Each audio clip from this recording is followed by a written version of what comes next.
Hey guys, I wanted to share a quick thought with you today. In our YouVersion Devo that you can get to through our link in our Instagram bio, this morning we were reading all about Jesus setting an example for us as a servant. He went so far as to wash the disciples' feet. That would be so gross. But he did that not just because it needed to be done, but to set an example, to show us what it means to be servants of him. And it got me thinking about how we might glamorize the idea of I'm a servant. But what that really means is humility. What that really means is that we're willing to be lowered and inconvenienced, maybe even doing something awkward and uncomfortable for God and for others.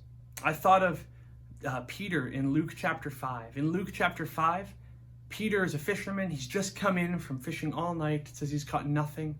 I don't think he was a very good fisherman, but he's there. And Jesus says to Peter, hey, Peter, I'm trying to talk to everybody and there's too many people.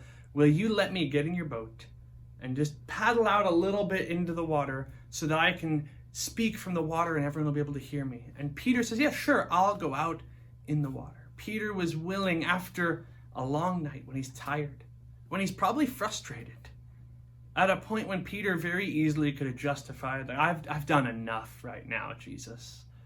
He was willing to be inconvenienced to let God use him. And it plays a powerful role in his life. Peter ends up becoming a preacher of the gospel, an evangelist to thousands, even in the book of Acts. And I wonder sometimes, what would have happened if Peter said, no, God, that's too inconvenient for me. I'm tired. How quick are we to say that? Or that's inconvenient. That's awkward. People will think of me weird if I step out and do that. But instead of saying any of those things, instead of getting caught up in his emotions, he said, yeah, I could be a servant right now. Something practical, something simple. Here's my challenge for you guys today.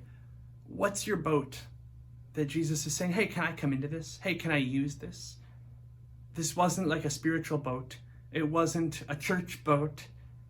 It was just a boat. It was his livelihood. It's his way of making money, his way of bringing income, providing for his family.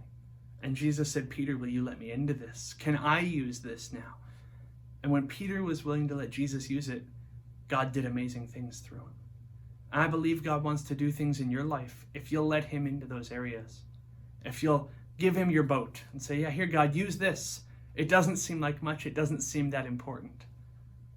But I believe that you can use it. Ephesians chapter 2, Paul wrote that God knows the works he's planned for us.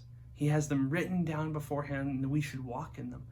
So I challenge you, there's a good work for you to walk in here. There's an opportunity for you to serve the Lord here. If you'll trust him and if you'll let yourself be inconvenienced to serve him and to serve the people around you.